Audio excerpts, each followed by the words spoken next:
Hey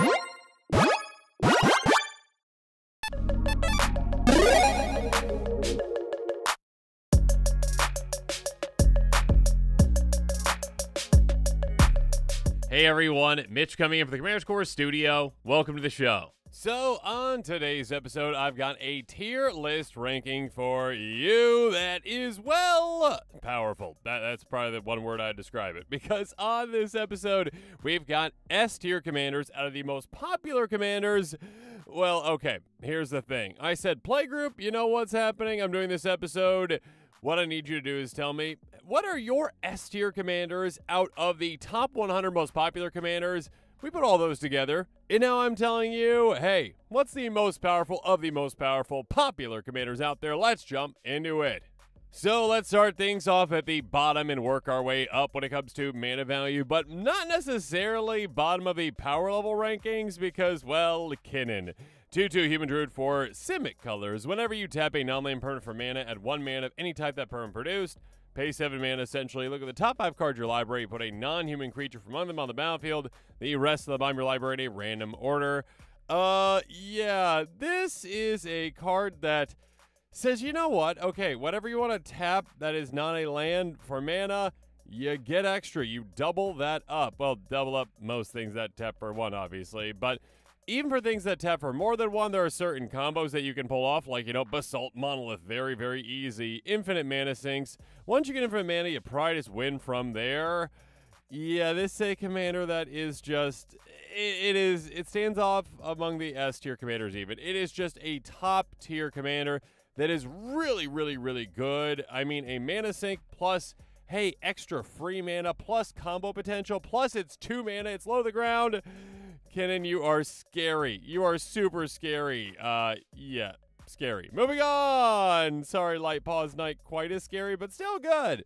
Obviously, all these are really good commanders. Again, it's not saying that even if you're in the D tier out of these, you are not a bad commander. It's just that this is a very, very, very, very, very powerful, well, competition. Light Paw's Emperor's Voice, a 2/2 Fox Advisor for 2 mana in white. When it enters the battlefield under your control, if you cast it, Mysterious Life for an aura with mana value less than or equal to that aura with a different name in each aura you control. When they go to the battlefield, attach Light Paw's Emperor's Voice, then shuffle. I just get that, like, you know, the text is on there about, you know, hey, it has to be a different name. It's like, well, okay, commander doesn't matter. I understand for different formats, but still.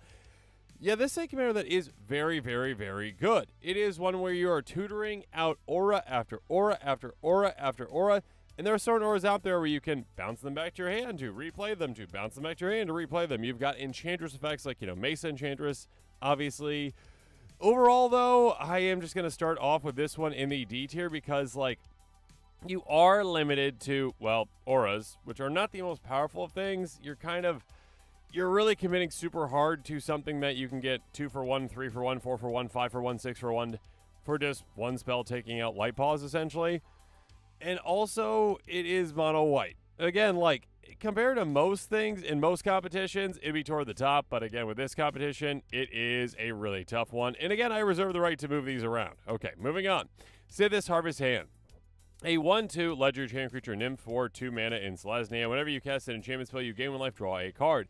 So this one is a lot less limited than Light Paws. Now, obviously, Light Paws is like, hey, I'm tutoring things out, and that is incredibly powerful. That being said, again, they are auras. This is one where it's like, oh, okay, I'm not tutoring things out, but I'm drawing an insane amount of cards. I'm also gaining life, and there are certain, like, life gain aspects I can play into. On top of that, I'm low to the ground. I'm an enchantment myself, and yeah, I'm basically just an enchantress as a commander, which is a very, very powerful thing because building up a lot of enchantments, which in my opinion are one of the sturdiest type of permanents out there, one of the hardest to deal with type of permanents compared to many other things, like a Wrath of God takes all creatures. Oh no! Yeah, enchantments are a bit more sturdy when it comes to removal, typically.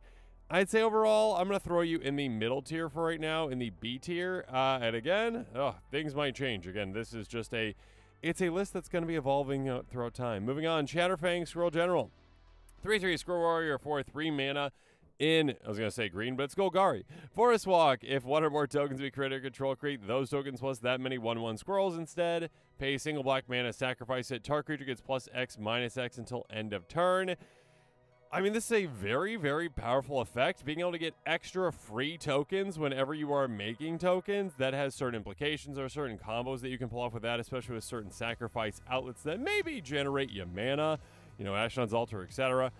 Yeah, I mean, it's a very, very good commander. Anytime you're getting extra for free, that is massive. I mean, when it comes to like, okay, Squirrel Tribal, not the most powerful thing out there. I'm going to be honest. Sorry, squirrels out there. Not the most powerful thing out there. That being said, overall, I think it's probably above, say, like a Light Paws. You do have access to 2 colors, and 2 colors that, no offense, mono white players out there, better than mono white. I'm going to throw you in the C tier for now. Moving on. Ishin, 2 Heavens as 1, the card that made every single extra combat card be so much more expensive. A 3/4 Human Samurai for 3 mana in Mardu. If a creature attacking causes a triggered ability, a permanent you control to trigger, that ability triggers additional time. Yeah, it's a very, very good effect. It's a very, very interesting effect. It's a very, very spicy effect. Now, is it a very good effect in comparison to the other commanders we're talking about so far? Yes, but not quite there in my opinion. I mean, this is one where it's a spicy commander. It is a very spicy commander.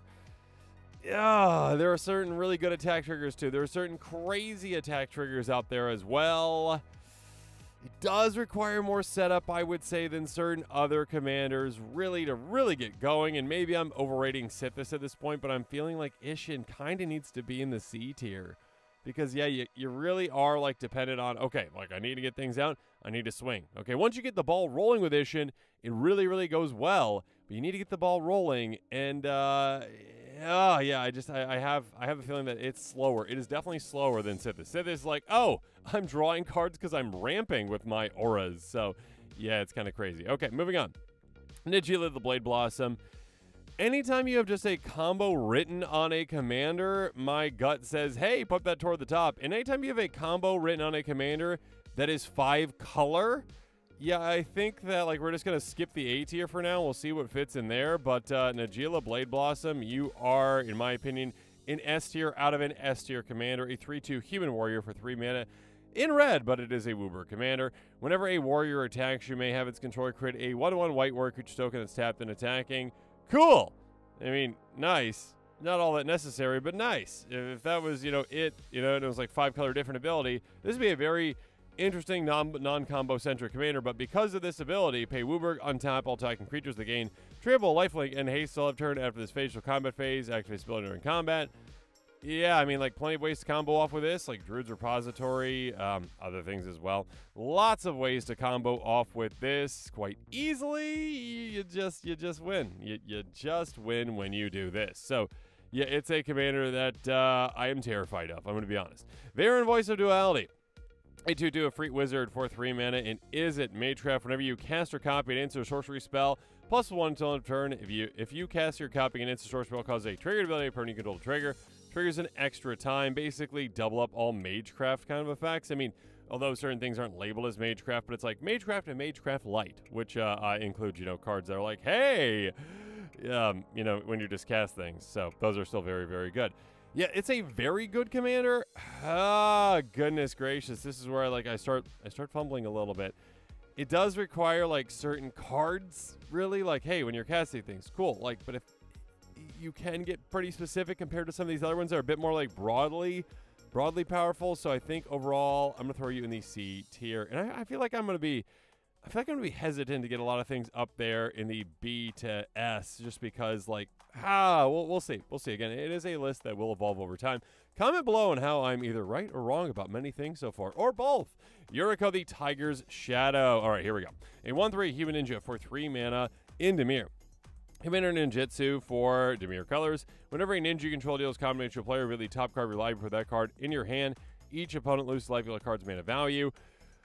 I mean, okay, here's the thing. When it comes to, like, what makes commanders good, low mana value, yes. Cheating on commander cost, that is, like, even higher than low mana value, because this is, like, permanent low mana value for your commander. Your commander will basically perpetually cost 2, which is pretty crazy. On top of that, yeah, you just get ninjas through, which is like this and a lot of other things. You have a lot of low-to-the-ground creatures that can get there. Even if just this is getting through, you're like, oh, okay, I hit. Awesome. All right, let's look at the top. Oh my, that costs 12 mana because I put it there with a brainstorm. Cool. Y'all lose 12 each. That's 33 or 36 life in total. Sorry, apologies, math right there. 36 life in total. Yeah, that is drained from hitting on turn 2, and that card goes into my hand.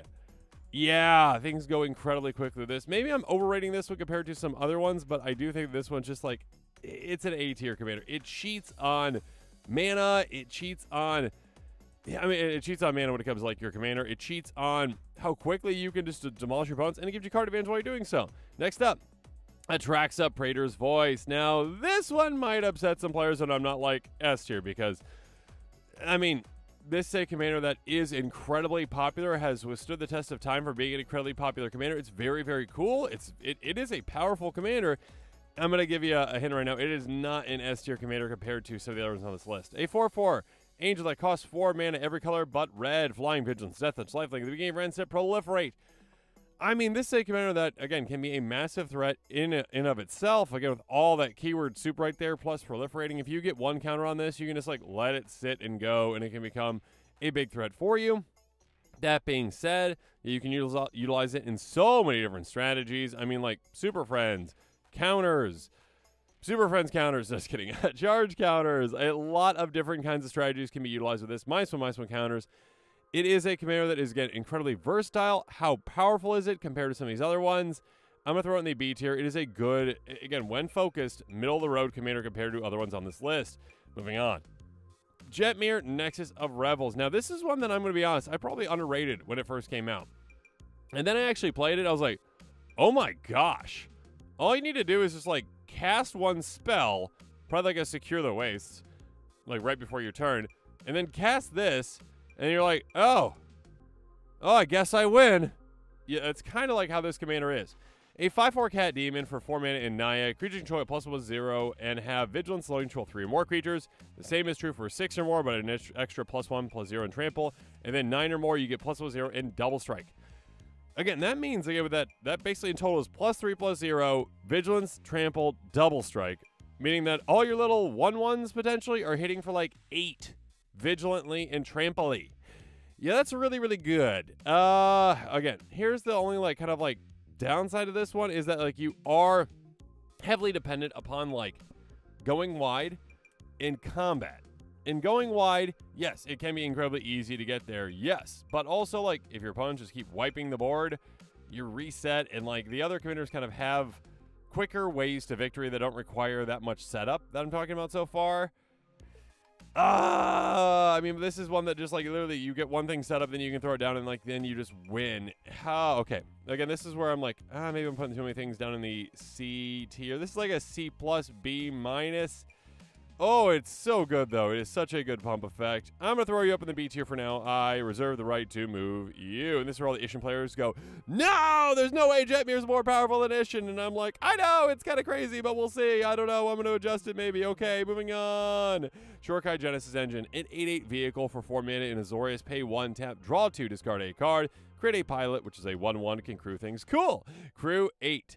And it can be your commander crew things, I should say, like +2 power basically for, you know, the pilots. Anyways, so this is a, well, giant source of value that just is out of your command zone that can be a giant heavy hitter, again, an 8/8, but it doesn't have to be. You don't have to actually utilize it in that way. And in fact, for a while, it's probably more beneficial for you not to. For you to just be like, oh, you know what? I'm just going to draw a ton of cards. I'm just going to utilize this as a pay 1, tap, card advantage, which is incredibly powerful. That is, again, pay 1, tap, draw 2, discard 1. You are going up 1 in card advantage, and also you are getting rid of dead cards out of your hand. That is huge. And while you're doing that, you're making 1/1s. And sure, even if you're not really utilizing them for crewing, which eventually you probably will to crew your commander with like 3 of them. That being said, I mean, you can do some crazy things with this, like just like this plus Intruder Alarm equals probably infinite with a Mana Dork. I mean, it is infinite with a Mana Dork. Well, except for, you know, your library size, but still. There are certain combos out there that are quite easy to pull off, and even if you're not doing combos, like you would just have like a glut of resources to just, oh, okay, I untapped it, I did it again. Okay, I untapped it, I did it again. Okay, I untapped it, I did it again.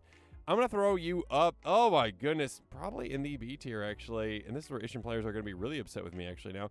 Maybe I need to move Ishin up and Jetmir down. Let's just, another Jetmir players are going to be mad at me. Okay, Ishin up, Jetmir down 4 now. All right, my gut just kept saying that's like, Ishin's too low. Ishin's too low. Maybe it's not, though. All right, moving on. Urza, Lord High Artificer, a 1/4 human artificer for 4 mana in blue. Enters the battlefield, create a 0/0 colorless construct artifact creature token with this creature gets +1/+1 for each artifact you control. Tap and untap artifact you control, add blue, pay 5, shuffle your library, then exile the top card until end of your turn. You may play the card without paying its mana cost. I mean, this is a commander that kind of defined what an overpowered commander is right away. It was like, oh, this is just a different level of commander. Okay, Wizards, are you sure? Are you sure? Yeah, I think even these days, it's hard to say that Urza isn't, I mean, it's like A+, S tier. Like, it is up there. It is crazy powerful. Like, even if you're going to be like, it's not an S tier, you can't argue that's, like, not top of the A tier then. This is a commander that, again, turns literally every single one of your artifacts into a Power 9 card that is banned in Commander. Yeah, every single one of your artifacts now are mana rocks that can tap for a single mana. Pretty crazy. And of course, like, you've got plenty of untap effects. You've got a mana sink on this commander. It actually makes you artifacts that you can utilize for tapping for mana, but also that become absolutely massive, you know, throughout the game, again, for each artifact you control. Yeah, it's a crazy good commander. Again, like, it's interesting, like, the dichotomy of, like, Urza versus Lightpaws. Urza is mono blue, Lightpaws is mono white. No offense, mono white, you are weaker than mono blue. And also just Urza is just like, oh, let's just staple all of these broken things out of this. Crazy. All right, next up, Winota, Joiner of Forces, a 4/4 human warrior for 4 mana in Boros. Whenever a non-human creature you control attacks, like the top 6 cards of your library, put a human creature card from among them on the battlefield, tapped and attacking. It gains, oh my goodness, it gains indestructible to turn. Put the rest of the cards up on your library in random order. I forgot about the indestructibility on it. I was like, oh wait, yeah. Just says, hey, you're protected. Cool. All right, so this is a commander that's like cheat out a bunch of things off the top of your library on swing. It does require some setup to get swinging, obviously. That being said, yeah, extra combats are also a thing in this color combination. Boros, again, is probably toward the lower end of the color combinations when it comes to power, maybe in the lowest end of the 2-color combinations. That being said, Winota gives you a lot of power. Let's go with a C tier. I'm afraid Lightpaw is just going to be all alone down there. We'll see, though. So, we'll see. Moving on. Joda the Unifier. All right, Joda, a 5/5 human wizard for 5 mana. Wooburg. Legendary creature control +X/+X. A number of legendary creatures you control. Whenever you cast a legendary spell from your hand, exile at the top of your library until you exile a legendary non-land card with lesser mana value. You may cast the card without paying its mana cost, but then you rest the bottom of your library in random order. So, this commander's like, hey, you know what? Here, what we're going to do, we're just going to take a giant pile of legendaries and chuck them all in the exact same deck, and it's going to work. Joda did not need one of the 2 effects, essentially, right? Either a giant anthem or the basically legendary cascade. It needed one of those 2. Wizards gave it both and made it 5-color because they're like, hey, use all the legendaries. Yay! Now, where does this end up with Joda? Oh, my goodness. I'm going to say probably a B tier commander. It is, again, a 5-mana commander. I'm going to throw it in the B tier for now. Like, it is very, very, very, very, very, very good. It is very good. But, like, is it quite up to the A tier? I don't think so quite just yet. We shall see. All right, moving on. Kenrith the Return King, 5/5 human noble for 5 mana in Wooburg because of all the abilities. Here we go. Pay a red, all creatures gain trample and haste till turn. Pay 1 and a green, +1 counter target creature. Pay 2 and a white, target player gains 5 life. Pay 3 and a blue, target player draws a card. And pay 4 and a black, put target creature card from a graveyard on the battlefield under its control. This commander is broken. It is broken. Because all you need to do is you get infinite mana and you win. Like, you could. I mean, I built around, like, not getting infinite mana and doing a lot of things with it. But you could do that, but, like, or you just like, oh, I get infinite mana. Oh, okay. All of you draw your decks. You lose. Yeah, this second commander you don't even have to get out until you actually win. You're just like, oh, okay. Now I'll play my commander. Now I win. Yay. Also, like, some of its abilities can just get you infinite mana as well. Like, hey, yeah, you know, get creatures out of your graveyards. If you got, like, you know, a reduction, like with a Zerd or something like that, you could utilize something else, like was it Composite Golem, whatever the one is. You've got infinite combos, like, written on it, too. And also, like, an infinite mana sink for it. And also, just, hey, if you're not going infinite, like, just draw a lot of cards yourself. Give your creatures haste. Cool. Why not? Do a lot of cool things with it. It is a commander that is just like, yeah, I'm probably throwing in the S tier right now. It is probably an S tier. Out of the S tier commanders, it's probably up there. I was probably in denial for a long time because like I was playing it in a maybe annoying but fair way comparatively to, you know, some decks built around it. More fair, I should say. Again, I'm giving myself too much credit with that. Yeah, like, but getting Spore Frog out every single turn probably is the most friendly thing for many players out there. That being said, it's an incredibly powerful commander. Next up, Corvold Fey Curse King, a 4/4 Dragon Noble for 5 mana in Jund. Flying, whenever enters the battlefield or attack, sacrifice another permanent. Whenever you sacrifice a permanent, put a counter on it and draw a card. At the very least, my gut is just saying that this has to be an A-tier commander. Like, at the very least, it's got to be up there. Maybe because A-tier commander is feeling a little lonely right now with just Yuriko. But still, Corvold Fey Curse King.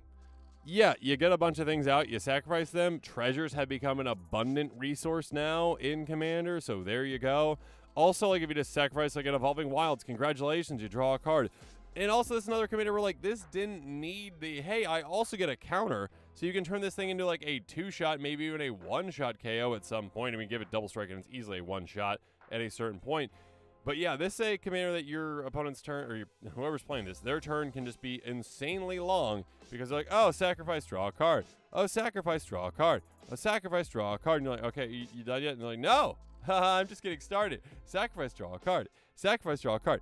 Yeah, it's a very, very, very good commander. I mean, if this one was 5-color, it would probably be S tier. Next up, Marneus Calgar. Here we go again. 3/5 Astar's Warrior for 5 mana and Esper. Double strike. Whenever one or more tokens enter battlefield and control, draw a card. Pay 6, create 2/2 tokens with Vigilance. Yet another commander that's like, oh, okay, like, I give you parts of a combo on me, like, not as obvious as, like, Najeela or Kenrith, basically, but this one's like, oh, okay, cool, like, yeah, if you have, like, certain combination of things out there, like, oh, I don't know, Ashnod's Altar, plus, like, some other things, like, Ashnod's Altar plus any token doubler, which I guess in this color combination or procession, there you go, you win. I mean, you don't win, you draw your deck, but you probably win. Anyways, being able to just combo with that, you definitely can. It also just is absurd in how much value you can get. It does say 1 or more tokens, right? There is a slight limitation on this. It's not like, oh, I cast Secure the Wastes. Cool. For 8. Oh, no, I don't get to draw. You draw 1. That being said, if you have repeatable ways to make tokens, which are plenty of them out there with this color combination, you're going to be drawing an absurd amount of cards. I think overall, I'm going to have to lean with this one with a B tier commander. Very, very, very powerful. Very, very good. The first Sliver. Oh my goodness. 7/7 Sliver for 5 mana in Wooburg Cascade. Sliver spells you cast, have Cascade. This one is interesting. It is very interesting because this is the very first, I believe, out of all these commanders I'm talking about that is a tribal commander. It can also just not be built that way, though. You could build it in the way that I did, where it's like, oh, okay, cool. Cast, like, Tybalt's Trickery, counter this spell while it's on the stack because you're cascading with it, and you hit that, and then all of a sudden Blightsteel Colossus is out there. You could do that, but most of the time, you're going to be going with a different direction. So, first Sliver, I mean, again, granting Cascade to everything that you have is pretty crazy. This is like, so again, this makes me think like Joda maybe should have been moved up to. It's tough. It's tough. Okay. First Sliver, again, like cascading itself for extra value, giving all your other things cascade. It's like 7/7 slivers. Just like getting more and more of them out there is a incredibly powerful thing because like all of them power each other up. Like whereas Joda, like not everything's powering each other up, right? You're not gonna have like everything like everything legendary, everything legendary. Maybe you do. Okay. Oh goodness gracious. Oh, I'm gonna go with that A tier. Maybe Joda moves up to the A tier. Maybe not. Maybe that's a mistake. Okay, we're just going to go with that for now. Gut says to do that right now. We're moving on. Voya! Jaws of the Conclave. A 5/5 wolf for 5 mana and Naya. Vigilance, Trample, Ward 3. Whenever it attacks, put X counters on each creature controller, X the number of elves you control. Draw a card for each wolf you control. Elves is an incredibly supported creature type. Wolves, not so much. But that being said, when you get a couple in play, you can draw a lot of cards. And the elves just say like, hey, swing! You're huge. This is another one of those cards that Wizard just like chucked Ward on, and it absolutely does not need Ward. Yeah, definitely not Ward 3. So this is very hard to deal with. Again, like even in combat, you're like, oh, okay, this has to attack. Sure, if you got some elves in play, this is going to become massive, and it doesn't matter. You're just getting damage through. It's a very, very good card. It is limited to being more of like it is a tribal commander though, right? Like it is a tribal commander, so you are limited what you can do with that. That again, you You are benefited by elves being incredibly supported. I think just with my gut being a tribal commander, I'm gonna bump it down to the C tier though. I just kind of like sung its praises and then like shot it down a little bit. Sorry, Voya. All right, Miriam, Sentinel Worm, a 6/6 Dragon Spirit for 6 mana in Teamer, flying Ward 2. Again, doesn't need Ward 2. Whenever another non-token dragon enters battlefield you control, create a token's copy of it, except that token is legendary if the dragon is legendary.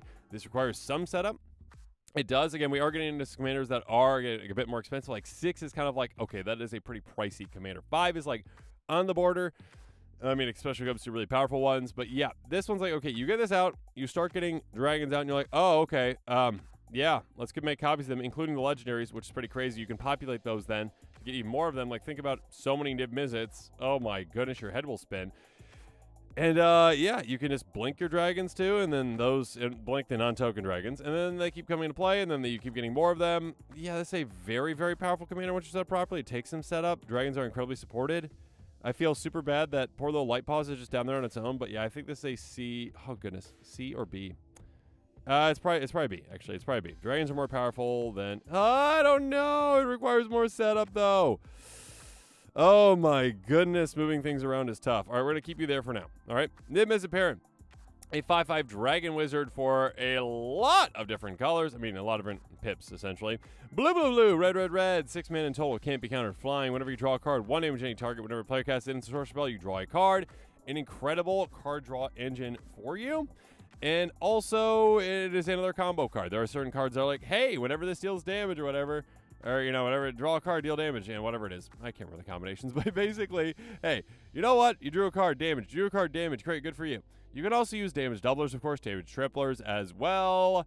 Yeah, you're drawing on anyone casting instant sorceries, including yourself. Now, every single thing you're casting essentially becomes a cantrip as well. It's a very, very good card. Its pips are insane, though. It is very good. Oh, goodness gracious. I think we're going to throw you in the C tier. All right, there you go.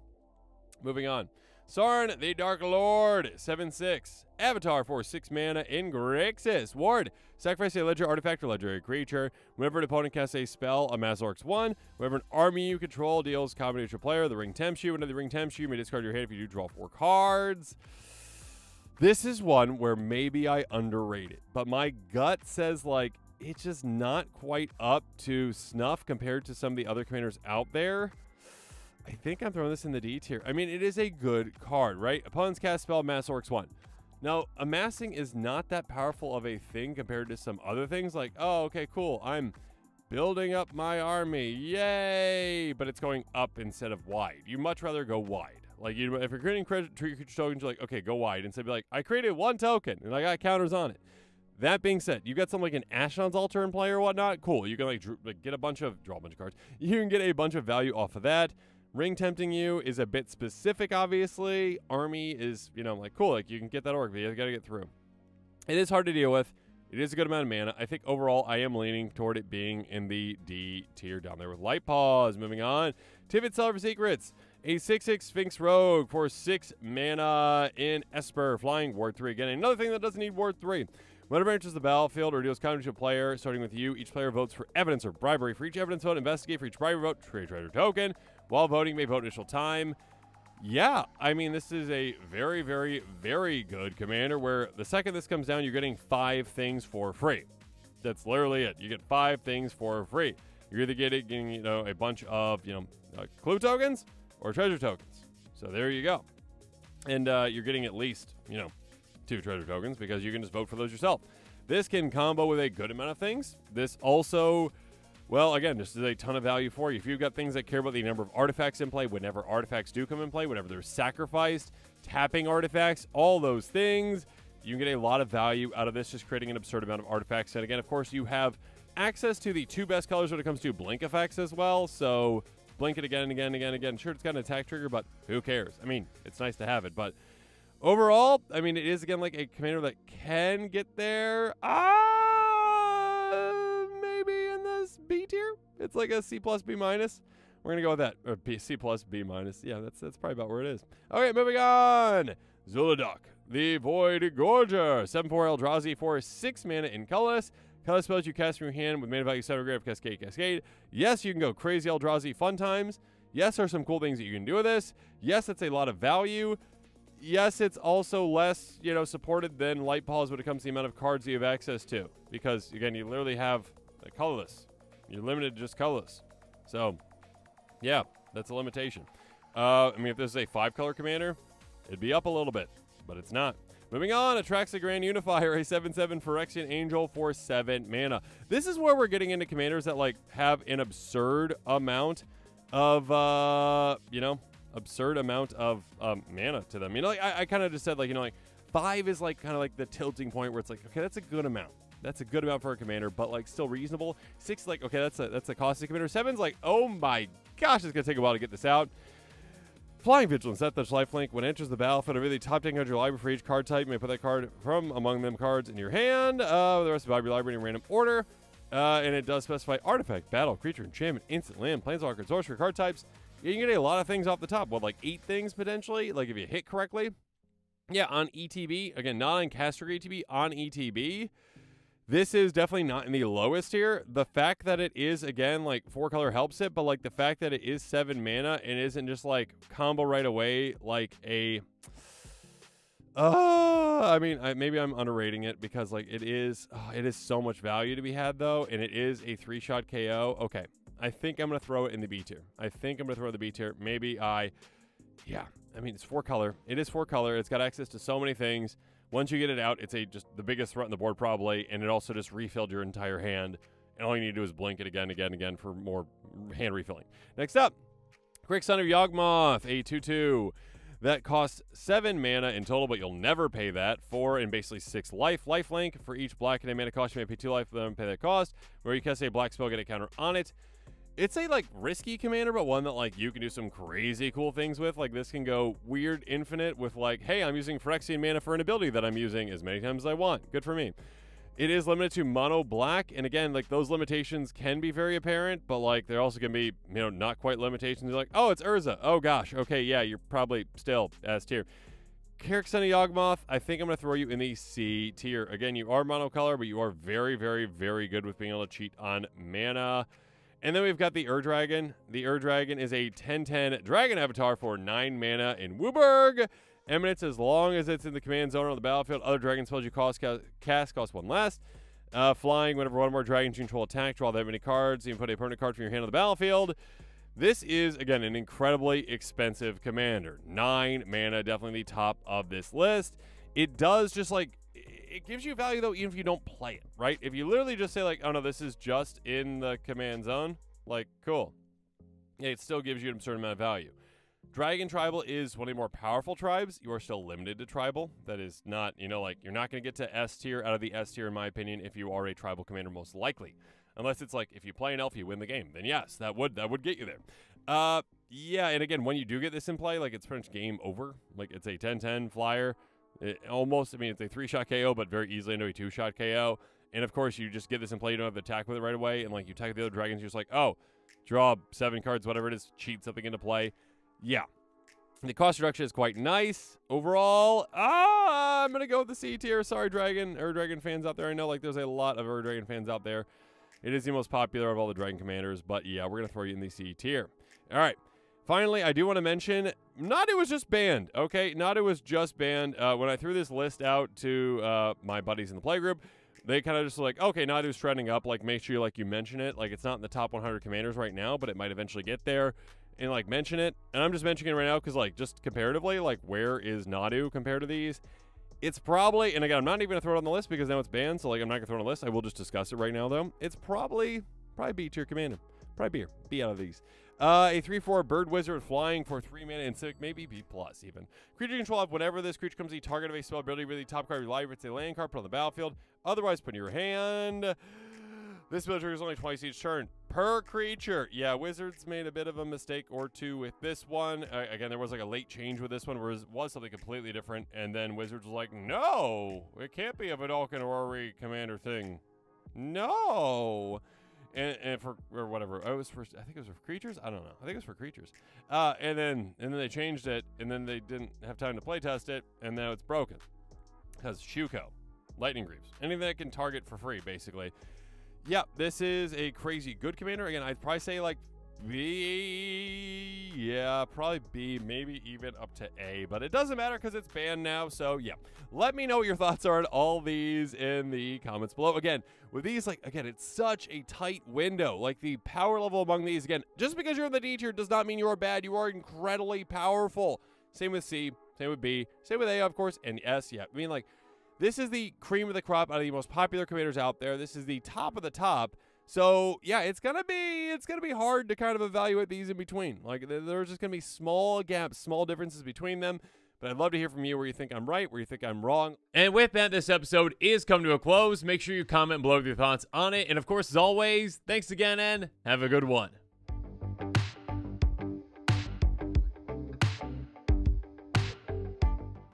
This show and episodes like this one are possible thanks to viewers like you. If you're looking for an easy way to help support this show, make sure that you like, share, and subscribe. Also, hit that bell notification icon so you don't miss any new episodes. You can also go check out our playmats and other merchandise at thecommandersquarters.com. We also have a ton of brand new t-shirt designs in stock, so make sure you check out those as well. Another easy way to support this show is with our TCG Player affiliate links. So whether you're buying a deck or individual cards, you can use this general link right here or one in the description. And the final way that you can support this show is by supporting us directly by becoming a patron. There are many benefits to being a patron, and I truly couldn't do this without all of their support.